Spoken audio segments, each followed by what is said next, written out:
Voilà, maintenant que, enfin, j'ai hérité des lunettes de Mr. Pickwick, je peux vous présenter l'unique exemplaire de mon livre consacré à Mr. Punch. L'unique, oui, je l'ai imprimé pour moi en effet, parce que pour l'instant, et peut-être pour toujours d'ailleurs, ce travail n'intéresse pas. Certainement parce que en France, Mr. Punch est un illustre inconnu. Mais enfin, je tiens quand même, avec ce petit court-métrage, vous présenter ce travail qui m'a pris ces 2-3 dernières années, depuis que je me suis intéressé de manière un peu plus approfondie à ce remarquable personnage. Depuis que je me suis rendu en Angleterre à plusieurs reprises, que j'ai acheté quelques exemplaires à certains éminents professeurs, parmi lesquels Christopher von der Kratz, qui a eu la gentillesse de préfacer ce livre. Je me suis intéressé à Mr. Punch parce que j'ai par ailleurs beaucoup travaillé sur la musique anglaise, sur le folklore anglais, sur la culture anglaise en général, et il est certain que dès lors qu'on creuse un tout petit peu le sujet, apparaît inévitablement la figure de Mr. Punch. D'ailleurs, sur le dictionnaire d'Oxford du folklore, il est en couverture, ce qui en dit long justement sur l'importance qu'il revêt depuis au moins la fin du XVIIe siècle dans ce pays.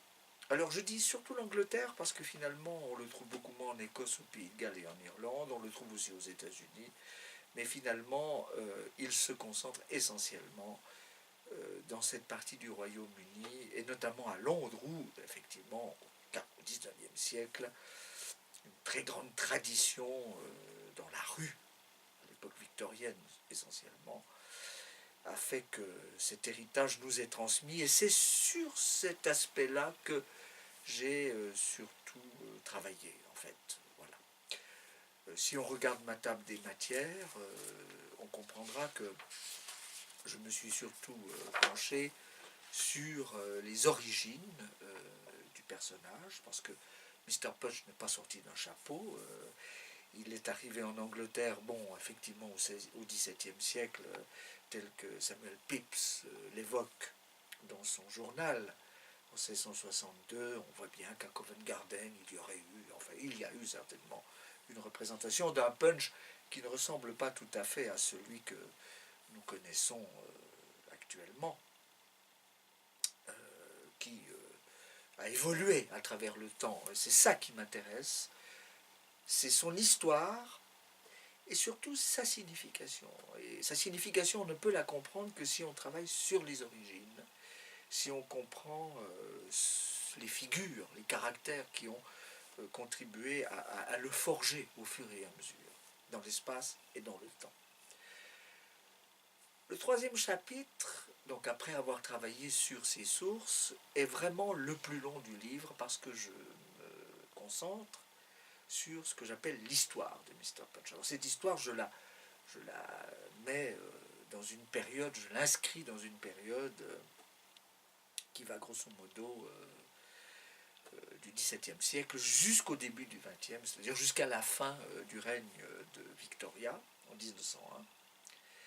Et je montre bien les différentes étapes, les évolutions qui conduisent au XVIIIe siècle, à la fin du XVIIIe siècle, surtout, et au début du XIXe, lorsque, sous la Régence notamment, il prend, ce Mr. Punch, la dimension que l'on connaît aujourd'hui, enfin encore que aujourd'hui, la nature du spectacle a quand même changé considérablement, elle s'est adoucie, elle est devenue plus divertissante, beaucoup moins tragique, beaucoup moins shakespearienne d'une certaine façon, et c'est peut-être pour ça que je n'ai pas traité la façon qui est la sienne de nos jours, qui est autre chose, qui est peut-être pour moi, historien en tout cas, un peu moins stimulante.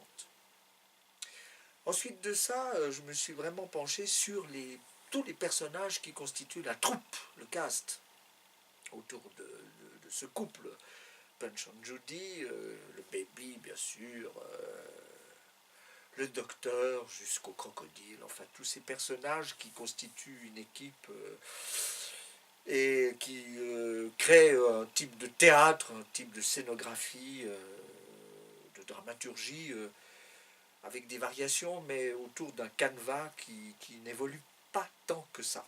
Et c'est pour ça que, effectivement, ensuite, j'ai essayé de comprendre mieux le fameux spectacle de Giovanni Piccini, qui était un des plus grands punchmen de tous les temps, probablement, et qui a intéressé le journaliste John Payne Collier et l'illustrateur, le caricaturiste George Cruikshank. Et c'est grâce à eux que nous savons en quoi consistait plus ou moins la représentation, le premier script finalement du spectacle dans les années 1820. Et les illustrations de Cruikshank sont tout à fait remarquables. Ça a permis à Christopher von der Katz, qui connaît très très bien le sujet, de faire des copies des marionnettes à partir de ces illustrations.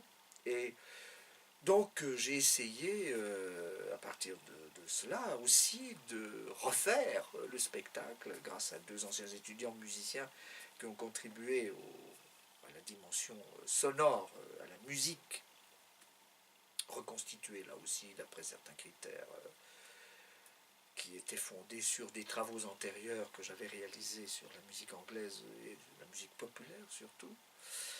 Et finalement, je l'ai fait, mais en français. Voilà, ça me conduit à réfléchir après sur la version en français, mais ça me conduit à comprendre que la langue française ne convient pas tant que ça au caractère du personnage.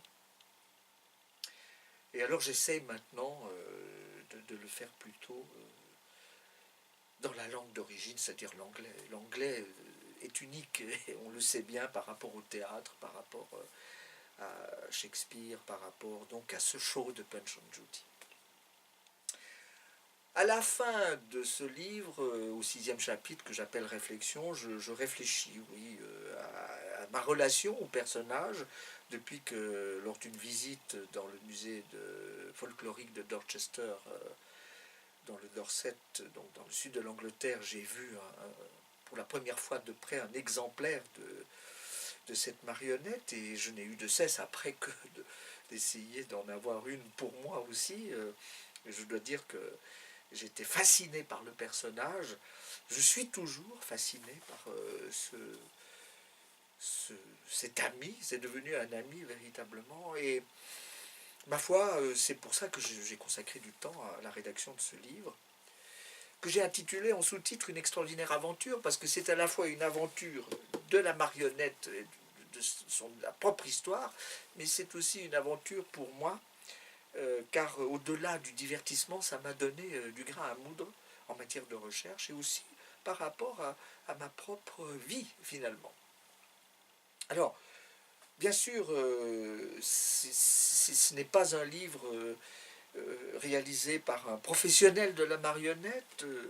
Je ne suis pas professeur, je suis professeur, c'est différent.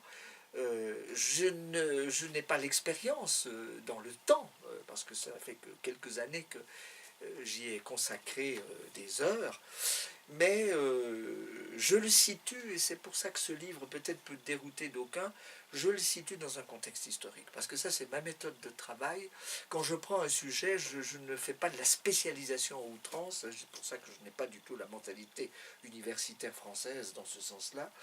Je l'incorpore véritablement dans plus qu'un contexte, c'est-à-dire que j'essaye de tisser des analogies et qui pour certains chercheurs, collègues, anciens collègues, etc., peuvent sembler un peu farfelues, mais en tout cas pas pour moi, parce que justement ça m'intéresse de faire ces connexions qui sont peut-être bizarres pour certains, mais qui pour moi sont au contraire extrêmement révélatrices de bien des choses en matière de sens, en matière de signification. Je ne peux pas me contenter de décrire de façon scolaire des phénomènes, j'ai besoin de comprendre ce que ça veut dire. Alors on peut penser qu'un spectacle de marionnettes où tout le monde, avec le slapstick, hein, le bâton, tout le monde s'entretue un peu comme dans Laurel et Hardy, enfin s'entretue entre guillemets, on peut penser que c'est vite vu, mais non, il y a beaucoup plus. Et au fond, l'origine shakespearienne de cette tragédie comédie tragique, punchesque, est évidente. Ça c'est clair. Le personnage du fool et tout ce qui s'ensuit pénètre la psyché, si je puis dire, de la marionnette. Alors voilà, bon, c'est un travail, en tout cas moi ça m'a beaucoup intéressé, j'ai trouvé aussi une très belle iconographie, j'ai été bien aidé par Christopher von der Kraas dans ce sens-là, j'ai rencontré d'autres professeurs qui ont été vraiment très attentifs à me renseigner, grande amitié avec Mireille Kerr qui fabrique pour moi l'adaptation, comme je l'ai expliqué dans d'autres films, du magasin d'antiquité Old Curiosity Shop, le roman de Dickens, dans lequel Punch joue un rôle tout à fait prégnant. Et là, maintenant, effectivement, en réalisant l'adaptation de ce grand texte, avec les marionnettes de Mireille Kerr issues de la tradition de Punch, mais pour la première fois réalisées en tant que marionnette, et d'après illustrations anglaises des romans de Dickens. Alors là, ce n'est plus Cruikshank, c'est Hablot Knight Brown, mais qui est aussi un grand caricaturiste, un grand illustrateur, un grand artiste de l'époque victorienne. Eh bien, j'élargis, enfin j'essaye tout au moins, d'élargir ma réflexion sur cette question qui est plus complexe qu'on ne pourrait le penser. Alors, peu importe sur ce que deviendra ce livre, j'ai eu des témoignages très sympathiques récemment sur Facebook par rapport à ça. On me dit, mais publier, oui c'est facile à dire, mais en tout cas, pour l'instant, il existe un exemplaire, c'est unique, effectivement, comme démarche, mais ma foi, nous verrons. Wait and see, pour l'instant. Je continue, mais peut-être faut-il que j'aille le chercher, le bon Punch, parce que certains d'entre vous ne le connaissent pas. Alors, on va l'amener ici. Voilà, ça c'est un exemplaire de Christopher von der Kraas d'ailleurs. Voilà. Alors, on vous dit bye bye tous les deux.